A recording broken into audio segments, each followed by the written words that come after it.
Hello friends, स्वागत है आपका आपके अपने चैनल HSC स्टडी गाइड में। दोस्तों, कई दिनों से हमारे YouTube चैनल पर वीडियोस नहीं आ रहे हैं, जिसका कारण आपको पता ही है, क्योंकि मैं जॉब में इतना बिजी रहता हूँ कि मुझे टाइम ही नहीं मिल पाता। क्योंकि हमारा जॉब का जो टाइमिंग होता है वो होता है सुबह 6 बजे से लेकर रात के 8 बजे तक। लेकिन कभी कभार अगर काम ज़्यादा है तो हमें रात को 10 बजे तक या फिर 11 बजे तक भी साइट पर रुकना होता था। अब ऐसे हालात में वीडियो कहाँ से बनाएं?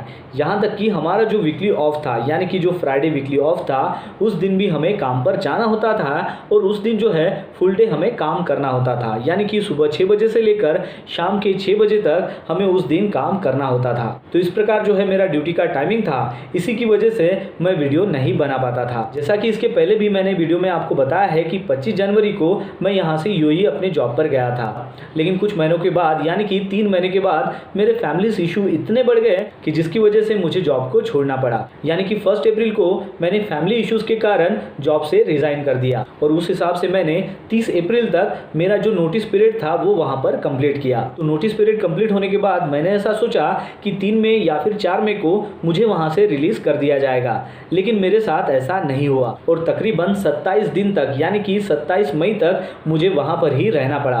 अब दरअसल हुआ क्या था कि नोटिस पीरियड कंप्लीट होने के बाद, यानी कि 30 अप्रैल के बाद, मैं 1 तारीख से रूम पर बैठ गया और हमारी कंपनी की जो मैनेजमेंट है उनको रिमाइंडर बाय मेल के थ्रू और बाय फोन के थ्रू करता रहा कि मेरा वीज़ा कैंसिलेशन किया जाए और मेरा फाइनल सेटलमेंट दिया जाए, ताकि मैं जल्द से जल्द इंडिया की टिकट बुक कर सकूं और इंडिया वापस जा सकूं। 6 मई तक इनका कोई भी रिप्लाई नहीं आया कि हम वीज़ा कैंसिलेशन कर रहे हैं या फिर आपका जो फाइनल सेटलमेंट है वो रेडी कर रहे हैं। फिर 6 मई के बाद मैंने लेबर ऑफिस में शिकायत दर्ज की और बताया कि मैंने ऑलरेडी 1 महीने का नोटिस पीरियड ख़त्म किया है, लेकिन मुझे अभी तक मेरा फाइनल सेटलमेंट नहीं मिला है और मेरा वीज़ा कैंसिलेशन भी नहीं हुआ है। तो ये जो मेरी शिकायत थी वो उन्होंने दर्ज की और उसके 2 दिन बाद उन्होंने मुझे कॉल बैक किया और बताया कि आपके ऑफिस के जो PRO है उनके साथ हमारी बात हो गई है और वो बता रहे हैं कि आपका जो वीज़ा कैंसिलेशन है और फाइनल सेटलमेंट है वो आपको जल्दी से जल्दी मिल जाएगा। और वो जो शिकायत है वो उन्होंने वहाँ पर क्लोज़ कर दी। फिर उसके बाद मुझे ऐसा लगा कि लेबर शिकायत करने के बाद अभी ये जो है वो काम जल्दी से करेंगे और मुझे जल्दी से भेजेंगे, लेकिन यहाँ पर भी ऐसा नहीं हुआ। फिर उसके 2 दिन बाद मैंने ऑफिस में कॉल किया और पूछा कि मेरा वीज़ा कैंसिलेशन और फाइनल सेटलमेंट का क्या स्टेटस है। तो उन्होंने बताया कि अभी आपका जो है वो वीज़ा कैंसिलेशन नहीं हो सकता है, क्योंकि अभी ईद की छुट्टियां आ रही है। वो थी 11 मई से लेकर 15 मई तक, यानी कि 5 दिन की जो है वो ईद की छुट्टी थी। तो इस बीच जो है आपका वीज़ा कैंसिलेशन प्रोसेस नहीं हो सकता है। तो वो चीज़ मैंने कंसीडर की और 16 मई को मैंने दोबारा अपने ऑफिस में कॉल किया कि अभी जो है आप मेरा वीज़ा कैंसिलेशन और फाइनल सेटलमेंट जो है वो रेडी कर दीजिए। तो ऑफिस वालों का जो कहना था कि हाँ जी हम कर रहे हैं, हाँ जी हम कर रहे हैं, लेकिन लगभग 16 मई से लेकर 23 मई तक उन्होंने कोई भी एक्शन नहीं लिया। यानी कि 7 दिन तक कोई भी एक्शन नहीं लिया।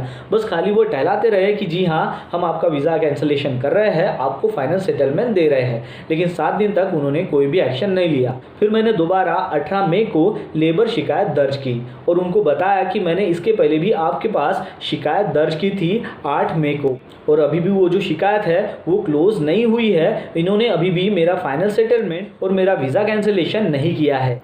फिर लेबर शिकायत की ओर से मुझे 20 तारीख को कॉल आया, यानी कि 20 मई को कॉल आया और दोबारा जो है उन्होंने हमारे PRO से बात की और बताया कि हमने जो है आपकी PRO को अभी स्ट्रिक्टली वार्निंग दिया है कि आप जो है जल्द से जल्द इसका वीज़ा कैंसिलेशन कराए और इसका फाइनल सेटलमेंट दे दे। अब ऐसा होने के बाद मुझे लगा कि हमारे जो PRO है इनको स्ट्रिक्टली वार्निंग किया गया है, अब जो है ये 1-2 दिन में जो है मेरा वीज़ा कैंसिलेशन कर देंगे, मेरा फाइनल सेटलमेंट रिलीज कर देंगे और मैं इंडिया वापस चला जाऊंगा। लेकिन तब भी ऐसा नहीं हुआ। फिर 18 मई के बाद कंपनी ने मेरा फाइनल जो सेटलमेंट है वो बनाना चालू किया और मुझे 23 मई को मेरा फाइनल सेटलमेंट दे दिया। और मैंने जब कंपनी को पूछा कि अभी मैं टिकट बुक कर सकता हूँ क्या, तो वो बोले कि जी हाँ अभी आप जो है टिकट बुक कर सकते हो।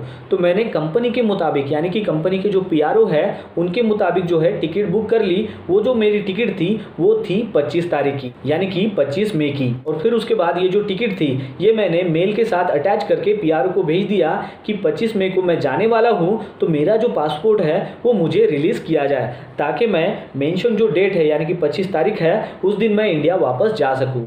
तो बस ठीक उसके 1 घंटे के बाद PRO का कॉल आया और वो बोलने लगे कि आपने इतनी जल्दी टिकट कैसे बुक किया, क्योंकि आपका वीज़ा कैंसिलेशन अभी तक हुआ नहीं है और आज की 23 तारीख है, तो इसके लिए जो है वो मिनिमम आपको 7 डेज लगने वाले हैं। तो मैंने उनको कहा कि आपने ही मुझे बताया था कि आपका फाइनल सेटलमेंट हो गया है, जो मैंने ले लिया था, और अभी जो है आप टिकट बुक करा सकते हो, तो उस प्रकार मैंने जो है 2 दिन के बाद की टिकट ले ली है। तो उन्होंने कहा कि ऐसा नहीं हो सकता, आप जो है 25 तारीख को नहीं जा सकते, आपको टिकट कैंसिल करवानी पड़ेगी। अब वो जो मैंने टिकट ली थी वो थी इतिहाद एयरवेज की 25 मई के दिन की, जो अबू धाबी से हैदराबाद की थी।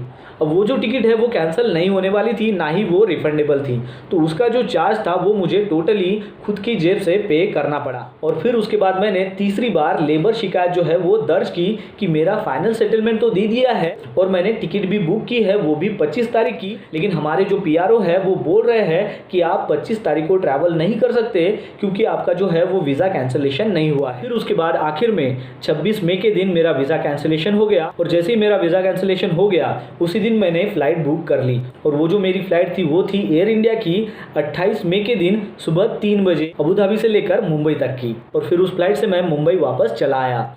अब मुश्किलें यहाँ पर ख़त्म नहीं होती हैं। जैसे मैं मुंबई पहुँचा तो मुझे मुंबई से नागपुर जाना था, और वो जो फ़्लाइट थी वो मैंने ऑलरेडी बुक कर ली थी सेम डे 28 तारीख की। लेकिन जब मैं मुंबई पहुँचा तो मुझे वहाँ पर पूछा गया कि आपने इसके पहले वैक्सीन ली है क्या। तो मैंने वहाँ पर बताया कि जी हाँ, मैंने ऑलरेडी वैक्सीन ली है, जो थी सिनोफार्म नाम की चाइनीज़ वैक्सीन, जो मैंने ऑलरेडी अबू धाबी में ली थी। लेकिन मुंबई एयरपोर्ट पर उन्होंने मुझे कहा कि अगर आपके पास वैक्सीन अगर आपने ली है, उसका अगर आप प्रूफ सबमिट करते हो तो आप जो है नागपुर ट्रैवल कर सकते हो, अदरवाइज़ आपको 7 दिन जो है यहाँ पर होटल में रुकना पड़ेगा, और फिर उसके बाद जो है आपको यहाँ पर कोरोना टेस्ट और साथ ही में वैक्सीन भी लेनी पड़ेगी। और जब तक आपके पास वैक्सीन नहीं होती या फिर आपका कोरोना टेस्ट यहाँ पर नहीं होता, तब तक आप जो है नागपुर ट्रैवल नहीं कर सकते हैं। अब हुआ क्या था कि अबू धाबी में मैंने वैक्सीन तो ले ली थी जो सिनोफार्म नाम की थी, लेकिन उसका जो प्रूफ था वो मैंने कैरी नहीं किया था। वो दरअसल मैं मेरे ऑफिस में भूल गया था। अब उस टाइम में मैं करूँ तो करूँ क्या। तो मैंने क्या किया, मेरा एक दोस्त है वसीम नाम का, जो पाकिस्तान से बिलोंग करता है, तो उसको मैंने कॉल किया। वो उस वक्त साइट पर ही था, और उसको बोला कि भाई आप अर्जेंटली जो है हमारे ऑफिस में जाइए, वहाँ पर मैंने वैक्सीन ली थी उसका जो टोटल डॉक्यूमेंट्स है वो वहाँ पर रखा हुआ है, प्लीज़ आप उसको स्कैन करके मुझे भेजिए। तो हमारे जो वसीम भाई थे वो वहाँ पर ऑफिस में गए, उन्होंने जो टोटल डॉक्यूमेंट्स था, जो मैंने वैक्सीन ली थी सिनोफार्म की, उसका टोटल जो है फर्स्ट डोज कब लिया, सेकंड डोज कब लिया, उसका जो है एक कार्ड रहता है, उसका उसने फ़ोटो लिया और उसको PDF बना के उसने मेरे मोबाइल पर भेजा। सेम जो डॉक्यूमेंट है वो मैंने वहाँ पर काउंटर पर दिखाया, और फिर उसके बाद ही मैं नागपुर आ सका। तो दोस्तों इस प्रकार जो है मैं 28 मई को दोपहर 3 बजे जो है नागपुर एयरपोर्ट पर पहुंच गया था, और अभी फ़िलहाल जो है वो अभी मैं घर पर हूँ। एक बात आपको यहाँ पर ध्यान में रखनी है कि जो भी पर्सन UAE से इंडिया वापस आना चाहता है इस दौरान, तो उसके पास जो है खाली पासपोर्ट और टिकट होने से नहीं होता है, बल्कि उसके अलावा उसके पास कोविड-19 का रिपोर्ट भी होना चाहिए, और फिर उसके बाद एयर सुविधा का सेल्फ डिक्लेरेशन फॉर्म भी जो है वो उसके पास होना चाहिए। और वो जो एयर सुविधा का सेल्फ डिक्लेरेशन जो फॉर्म है वो आपको मिलता है www.newdelhiairport.in वेबसाइट पर, और अगर आपके पास ये फॉर्म नहीं है तो आप जो है ट्रैवल नहीं कर सकते हो। तो दोस्तों अभी तो मैं घर आ चुका हूँ, तो आपको जो है अभी रेगुलर वीडियोस मिलते जाएंगे। तो बस आज के लिए इतना ही, मिलते हैं नेक्स्ट वीडियो में एक नए टॉपिक के साथ में। तब तक के लिए टेक केयर।